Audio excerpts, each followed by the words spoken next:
ঈদ মিলাদুন নবী যেই মাসে রাসূল আসলেন ওই মাসে রাসূল আবার দুনিয়া থেকে বিদায়।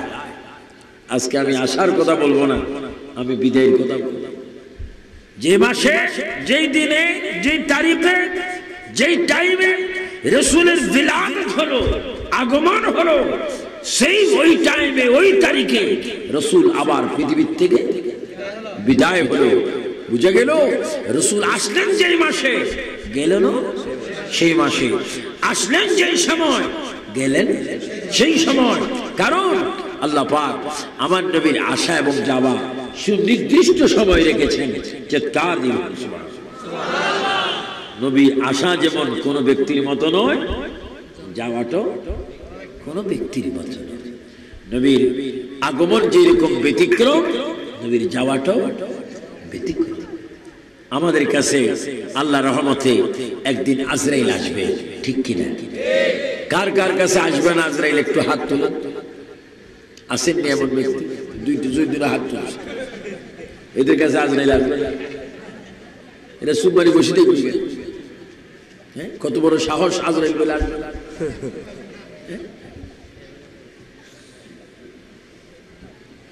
আজরাইল অবিশ্বাস। আজরাইল আমাদের কাছে আজরাইল আসবে কথাবিহীন, আওয়াজবিহীন, টাইমবিহীন, প্রোগ্রামবিহীন।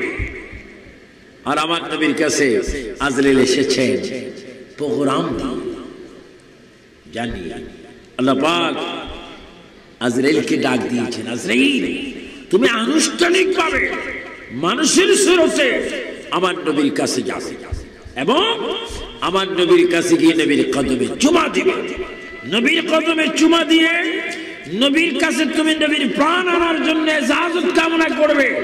নবী যদি তোমাকে ইজাজত দেয় তাহলে নবীর প্রাণ মুবারক আনবে, না হলে খবরদার নবীর প্রাণ মুবারকে হাত দেবে না। চিৎকার দিব সুবহানাল্লাহ। আমাদের দেশের রাষ্ট্রপতি জিল্লুর রহমান, বন্যন্য রাষ্ট্রপতিগণ ছিলেন, আছেন, থাকবেন। তাদের প্রাণ নেওয়ার আগে কি আজরাইল কি অনুমতি চাইবে? কিন্তু আমার নবীর কাছে অনুমতি চাচ্ছে। আল্লাহর প্যারা নবী মুহাম্মদুর রাসূলুল্লাহ সাল্লাল্লাহু তাআলা আলাইহি ওয়াসাল্লাম তার প্রিয় আদরের কন্যা ফাতেমা জাহরা রাদিয়াল্লাহু তাআলা আনহা আল্লাহর হাবিব ডাক দিলেন, আয় ফাতেমা, আয় আমার মা, আয় আমার মেয়ে কন্যা, তোমার কাছে আমি একটি গোপন কথা বলে দিচ্ছি, তুমি কাউকে বলো না। ফাতেমা রে, আমি আর পৃথিবীতে বেশি দিন থাকবো না। এই মাসের প্রথম দিকে আমার আল্লাহর দিদারে আমি দুনিয়া ছেড়ে কবরে চলে যাব। ফাতেমা, আমি আগামী রবিউল আউয়াল মাসে আমি আল্লাহর কাছে চলে যাব। ফাতেমা আশ্চর্য হলেন, ইয়া রাসূলুল্লাহ, আপনি কি বললেন? আমার মা নাই, আমার কোনো ভাই নেই, আমি শুধু আপনার চেহারার দিকে তাকাই। আপনি যদি পৃথিবীর থেকে চলে যান, আমি কার চেহারার দিকে তাকাই? রাসূল বললেন, মা, যদিও আমি জাহিরি ভাবে চলে যাব, হাকিকতে প্রতি মুহূর্তে আমি রাসূল তোমার সামনে উপস্থিত থাকব। আর একটু জোরে বলুন না সুবহানাল্লাহ। আমার নবী থাকতে পারে কি পারে না? নবীকে ক্ষমতা দিয়েছেন কে? তোমাকে ইমানদার হতে হবে। জোরে বলেন কি দান? ইমানদার কে? যারা আল্লাহ মানে, নবীও ওলি আল্লাহ, কোরআন মানে, হাদিস, ইজমা মানে, কিয়াস, এবং আমার নবীরে জান দিয়ে বেশি ভালো।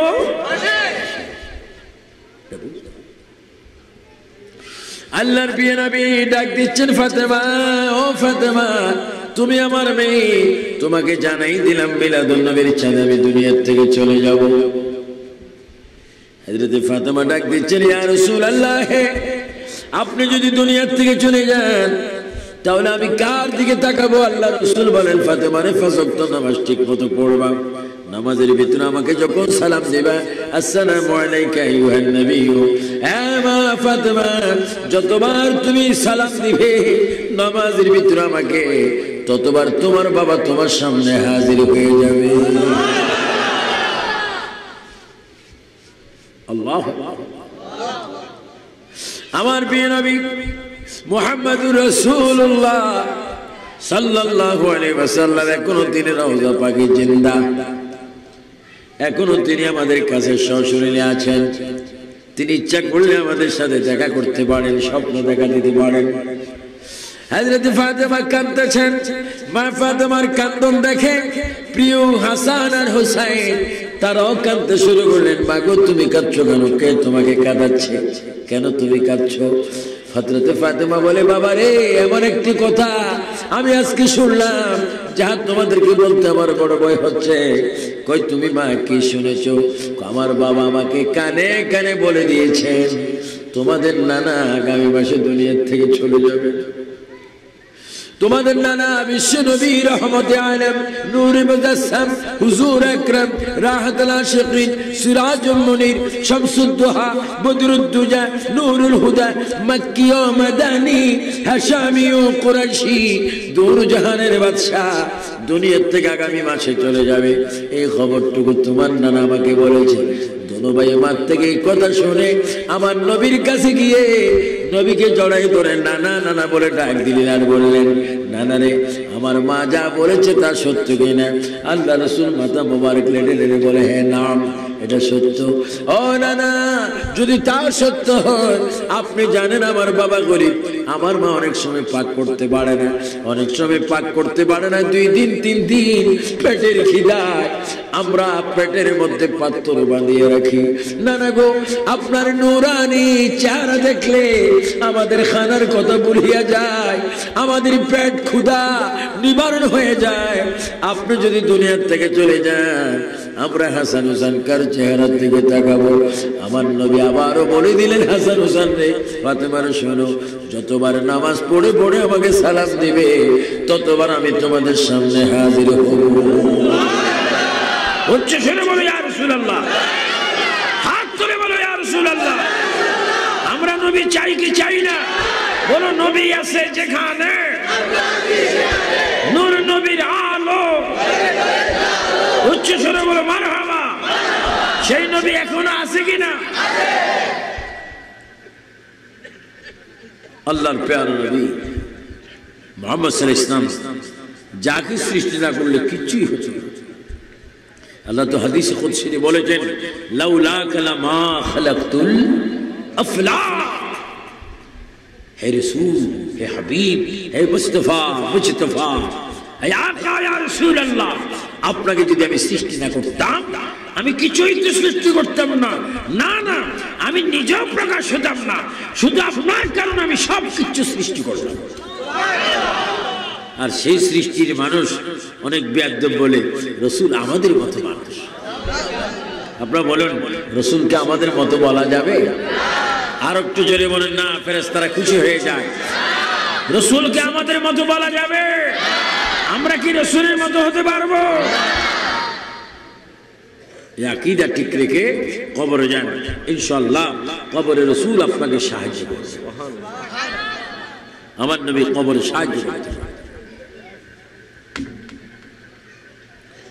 আল্লাহর প্যারা নবী মুহাম্মদ রাসূলুল্লাহ সাল্লাল্লাহু আলাইহি ওয়াসাল্লাম রবি সানি শেষ বুধবার, এটাকে বলা হয় আখিরি 4 সপ্তাহ। আপনাদের দেশের চট্টগ্রামে আছে রবি সানির মিলাদুন নবী সাঁদের আগের সাঁদ শেষ বুধবার, এটাকে বলা হয় সফর, মাহে সফর। এই সফরে শেষ বুধবারকে কি বলা হয়? আখিরি বুধবার, শেষ বুধবার। রাসূল করিম শেষ বুধবার একটু কি হলেন? সুস্থ হলেন। এবং বুধ, বিশুদ্ধ, শুক্র, শনি, রবি, সোম, মঙ্গল, বুধ, বিশুদ্ধ, শুক্র, শনি, রবি, সোম, সোমবারে রাসূল আবার দুনিয়া থেকে চলে যাচ্ছে। আল্লাহ নবী মুহাম্মদ সাল্লাল্লাহু আলাইহি ওয়াসাল্লাম 4 খলিফাকে ডাক দিলেন, আবু বকর, ওমর, উসমান, আলী রাদিয়াল্লাহু তাআলা। তাদেরকে ডাক দিয়ে রাসূল বললেন, আলী ও ফাতেমা, তোমরা একটু প্রাইভেট আমার কথা শুনবে। আবু বকর, ওমর, উসমান ও আলী, তোমরা চারজন এদিকে আসো। মাইকটা নাড়াচড়া করো, একটা বদভ্যাস, না নাড়লে হয় না। আমি যখনই বলেছি এইভাবে থাকবে, এভাবে রাখো না, কারণ তোমরা তো মাইকে ওয়াজ করতেছো না, ওয়াজ তো আমি করতেছি। এখন মাইক আমার অনুকূলে নেই, আওয়াজ হচ্ছে কিনা আমি শুনতে পাচ্ছি না। আওয়াজটা বাড়াও, দূর থেকে যেন টানে। কি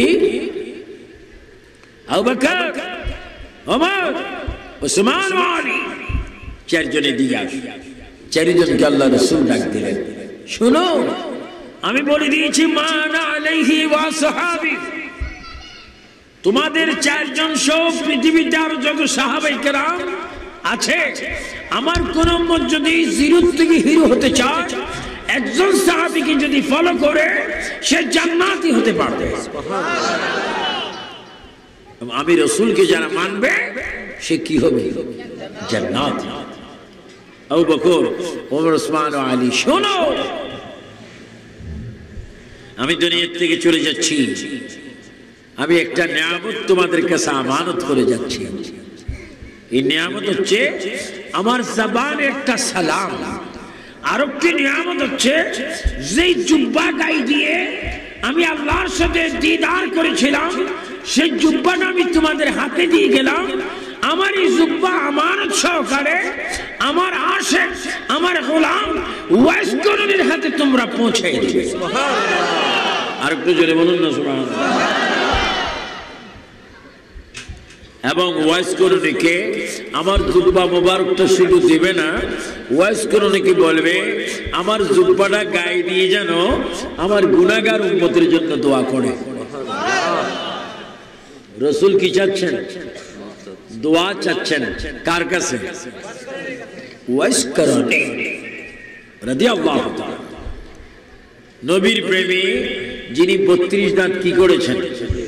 একটা কথা আছে, কেউ যদি একটা দাঁত ভাঙে, একটা কবিরা গুনাহ, কেউ যদি ইচ্ছা করে একটা দাঁত ভাঙে, কয়টা কবিরা গুনাহ? তুমি কয়টা কবিরা গুনাহ করলেন? 32টি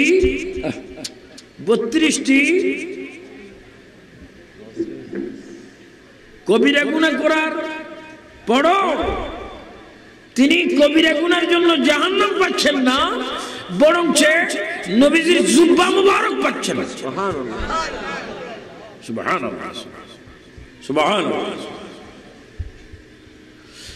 সাইয়েদনা আবু বকর বলেন, ইয়া রাসূলুল্লাহ, ইয়া হাবিবাল্লাহ। ওমর বলেন, আলী বলেন, উসমান বলেন, ইয়া রাসূলুল্লাহ, এই যে আপনার জুব্বা মুবারক দেওয়ার জন্য বলেছেন, তার নাম কি? কই তার নাম ওয়াইস করণী। হুজুর তার বাড়ি কোথায়? জীবনে আমরা তাকে দেখিনি।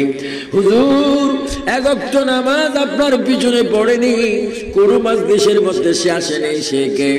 আমার রাসূল ডাক দিচ্ছে, শোনো, সে যদিও আমার কোন মজলিসে আসেনি, আমার পিছনে নামাজ পড়েনি, কিন্তু তার অন্তরে যে ভালোবাসা সেটা তোমাদের অন্তরে নাই। তোমাদের অন্তরে যে ভালোবাসা সেটা তার অন্তরে নেই।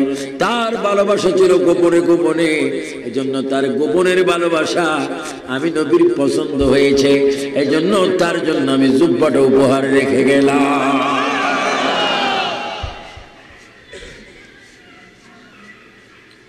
সাহাবায়ে কেরাম একজন একজনের চেহারার দিকে তাকাচ্ছেন, এটা কোন আশিক, এটা কোন মানুষ যে নবীর জুব্বা পাচ্ছে, এটা কেমন?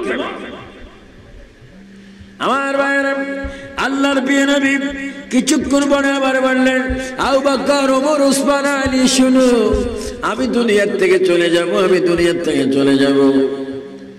আমার নবীর জানাজা হয়নি, 4 তাকবীরের জানাজা হয়নি।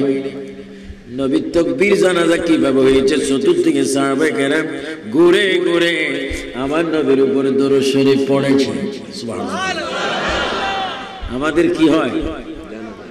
কয় তাকবীরে? ইমাম সামনে থাকে কিনা? ইমাম থাকে সামনে, মুসলমান থাকে পিছনে। তাকবীর কয়টা? কিন্তু আমার নবীর মৃত্যু ব্যক্তির মধ্যে জানাজা পড়া কি ফরজে কিফায়া, কিন্তু আমার নবীর কি ফরজে কিফায়া হয়েছে? নবী জানাজা কে পড়াবে? আর মৃত্যু ব্যক্তির জন্য কি জানাজা। আমার নবী তো জীবিত। বলেন নবী কি? তো নবীর জানাজা কি? নবীর জানাজা হলো, দোয়া হলো এরকম, সাহাবায়ে কেরাম ঘুরে ঘুরে আমার নবী তাওয়াফ করেছে, সাহাবায়ে কেরাম নবীকে সালাম দিচ্ছে, আর আমার নবী এই খাটের উপরে শুয়ে শুয়ে রব্বি হাবলি উম্মতি বলে চিৎকার দিচ্ছেন। এটা হচ্ছে নবীর জানাজা।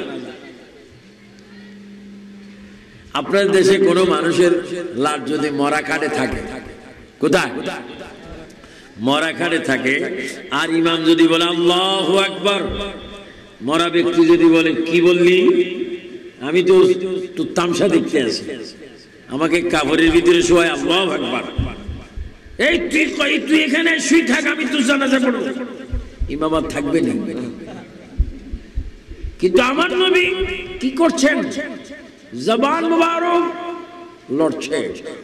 সাহাবায়ে কেরাম বলছেন, আমরা যখন নবীর উপরে দুরূদ শরীফ পড়তেছিলাম, নবীকে কাফন দিলাম, কবরস্থ করব, তখন আমরা শুনতে পাচ্ছি নবীর ঠোঁট মুবারক লড়তেছে, রব্বি হাবলি উম্মতি বলে।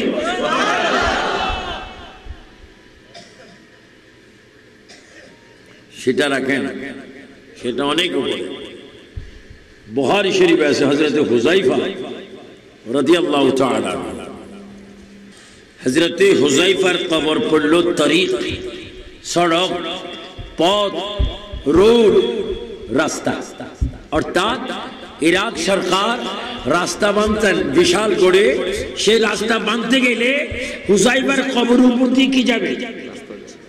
রাস্তা যাবে। হযরত হুযায়ফা 29 ইংরেজিতে 1929 ইংরেজি, বর্তমান রানিং হচ্ছে 2012, তাহলে কত বছর আগে? প্রায় 82। 1929 আর বর্তমান 2000 কত হলো? এই 82 বছরের কাছাকাছি। কি হলো? হুযায়ফা প্রথম ধর্মমন্ত্রীকে স্বপ্ন দেখাইলেন, এই ধর্মমন্ত্রী, এদিকে ইরাক সরকার কি নিচ্ছেন? রাস্তা নিচ্ছেন, এই রাস্তার মধ্যে আমার কি পড়ছে? কবর পড়বে, তো রাস্তা করো, আমার কোনো আপত্তি নাই, কিন্তু আমার লাশটাকে কি করো? স্থানান্তর করো। মন্ত্রী বললো এটা কোন ধরনের সব? এইভাবে দেখাতে দেখাতে অনেককে দেখালেন, সর্বশেষ গৌসে পাকের দরবারে ইমাম খতিব তাকে স্বপ্ন দেখালেন। সুবহানাল্লাহ। যে আপনার কাছে আমি অনুরোধ, অমুক অমুককে আমি স্বপ্ন দেখাইলাম, কিন্তু কোনো ফলাফল পাওয়া যাচ্ছে না, আপনি গৌসে পাকের দরবারের কি ইমাম, আপনি দয়া করে বুধবারে ডিক্লেয়ার ঘোষণা করুন, শুক্রবারে জুমার পরে আমাকে একটু কবর থেকে নিয়ে অমুক জায়গায় নিয়ে মাটি দেন। ইমাম এলান করলেন, সবাই বললো হ্যাঁ আমরা তো এই স্বপ্ন অনেক দেখেছি, চলো। গেলেন। আল্লাহু আকবার। মৃত্যু শুনুন, মানুষ মরার পরও আমার। হযরত হুযায়ফার কবরের মধ্যে গেল, যাওয়ার পরে কবরটার মাটিগুলা সরানো হচ্ছে, আস্তে আস্তে আস্তে আস্তে আস্তে আস্তে আস্তে সরানো হচ্ছে। যত মাটিগুলা সরানো হচ্ছে, খোদা কি কসম, মাটি যত সরানো হচ্ছে তত বেশ কবরের খুশবু বাইর হচ্ছে। এবার যখন গেলেন, কবরটি পরিপূর্ণ মাটি মুক্ত হলো। মাটি তোলার পরে দেখা যাচ্ছে হুযায়ফার কবরের মধ্যে, কাফনের মধ্যে একটু মাটি নেই, এবং দেখা যাচ্ছে যেন রক্ত এখন বাইর হচ্ছে। উনি তো শহীদ হয়েছেন নবীর যুগে, ওনার শরীর থেকে রক্ত বাইর হচ্ছে, ওনার হাত থেকে রক্ত বাইর হচ্ছে, এখনো বাইর হচ্ছে। এবং শুধু রক্ত বাইর হচ্ছেন না, তিনি জীবিত ব্যক্তিদেরকে দেখে তিনি মুস্কি মুস্কি হাসতেছে। সবাই অবাক, ওমা লাশে হাসো। হযরত হুযায়ফা বললেন, তোমাদেরকে এত স্বপ্ন দেখাইবার পরও এত বিলম্ব কেন? কথা বলতেছেন আমা, সবাই মনে মনে কথা বলে। আবার বললেন, তোমরা কি আমাকে তুলতে কষ্ট হবে? যদি কষ্ট মনে করো তোমরা উপরে থাকো, আমি নিজে একটু উঠি। আর তো জোরে বলবেন না সুবহানাল্লাহ। হযরত হুযায়ফা নিজে নিজে মরা খাটে আবার উঠলেন, বসে আবার শুয়ে গেলেন। এখন অবস্থা কি? কয়েকশো লোক কি হয়ে গেলেন? বেহুশ। আল্লাহ, এগুলা কি দেখতেছি? আল্লাহ বলে এগুলা কি দেখবে? এগুলা তো নতুন কিছু নয়। আমি না বলেছিলাম ওয়ালা তাকুলু লিমান ইউকতালু ফি সাবিলিল্লাহি আমওয়াত বাল আহয়া, যাদের মৃত্যু আমি আল্লাহর জন্য, কোরআনের জন্য, হাদিসের জন্য, নবীর জন্য, শরীয়তের জন্য, তরিকতের জন্য, কোরআনের আইনের জন্য, সমাজ ইসলামিক হওয়ার জন্য যারা মৃত্যুবরণ করেছে, তারা মরার পরও দুনিয়া যেভাবে জিন্দা ছিল এখনো তারা কবর ওইভাবে জিন্দা আছে। চিৎকার দিয়ে বলেন সুবহানাল্লাহ, আল্লাহু আকবার। শহীদরা কি মরা না জিন্দা? আপনাদের বিশ্বাস হয় কি হয় না? এটা বাস্তব। হুযায়ফা বলেন লিমান ইউকতালু ফি সাবিলিল্লাহ, তোমরা আশ্চর্য হচ্ছ কেন? এই ধরনের ঘটনা যা হবে এটা তো আল্লাহ আগে কোরআনে বলেছেন। তাহলে হযরতে হুযায়ফা ইন্তেকালের পরও তিনি জিন্দা। এবার আমার আব্বাস পাড়ার ভাইয়েরা, আপনি একটু জোরে জোরে বলেন, আমরা মৃত্যুর পরে জীবিত হয়ে রাসূলের কদমে সালাম দিতে চাই কি চাই না? এই চাইতে হলে নামাজ লাগবে কিনা? কোন কোন জায়গায় নামাজের কথা বললে ব্যাকুলরা বলে নামাজের কথা জীবনে বহু শুনছি, নতুন কথা বলে। আমি কি ওয়াজ বানাই বানাই একদম নিয়ে আসমান থেকে? হ্যাঁ, আপনারা বলেন আলহামদুলিল্লাহ সূরা ফাতিহা প্রতি রাকাত নামাজে আছে কিনা? এই পর্যন্ত কেউ বলবে আলহামদুলিল্লাহ সূরা একটু বদলান? এটা পড়তে পড়তে গাল ব্যথা হয়ে গেছে। সূরা ফাতিহা দিয়ে আর নামাজ কত পড়বো? একটা নতুন সূরা আনা হোক, এটা কি আনা সম্ভব? সম্ভব। অনেক ক্ষেত্রে অনেকে বলে নামাজের কথা বহু শুনছি, অথচ শয়তান হচ্ছে বেনামাজ, বড় বেনামাজ। এজন্য আপনাদেরকে আমি বলতে চাই, আপনার নামাজ পড়ে আল্লাহর রহমতের, করুণা, দয়া, রহমতের জন্য পাগল হয়ে যান। কারণ আজকে কখন আপনি মরছেন নিজেও বলতে পারেন না। আমার প্রিয় নবী মুহাম্মদুর রাসূলুল্লাহ সাল্লাল্লাহু আলাইহি ওয়াসাল্লাম তিনি দুনিয়া থেকে চলে যাচ্ছেন। আল্লাহ পাক আজরাইলকে পাঠাইলেন, মালাকুল মউত পাঠাইলেন। এজন্য কোরআন শরীফের মধ্যে আল্লাহ বলেন কুল্লু নাফসিন যায়কাতুল মাউত, সমস্ত প্রাণী ব্যক্তির মৃত্যু হবে একদিন, ঠিক কিনা? এবার আপনার জোরে জোরে বলেন আমাদের মৃত্যু হয়ে গেছে না হবে? আমাদের মৃত্যু কি হয়ে গেছে না হবে? কোন দিন হবে? এজন্য জোরে বলেন আসছি একা যাব একা, সঙ্গে যাবে কি? সঙ্গে যাবে দুটি নাম, আল্লাহ ও নবী। এবার সবাই একটু কলমা শরীফ পড়ুন, লা ইলাহা ইল্লাল্লাহু মুহাম্মাদুর রাসূলুল্লাহ। দুরূদ শরীফ পড়ি, আল্লাহুম্মা সাল্লি আলা সাইয়্যিদিনা ওয়া আলা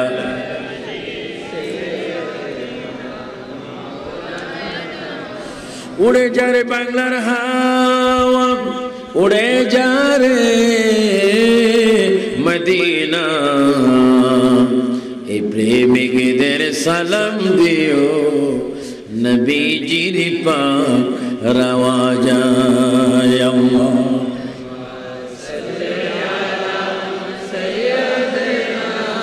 মাওলানা মুহাম্মদ ওয়া আলা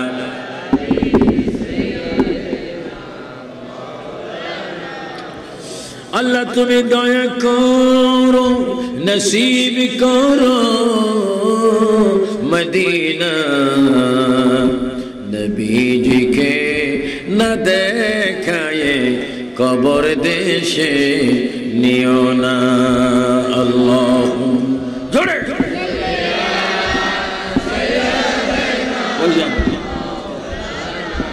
মুহাম্মদ আলা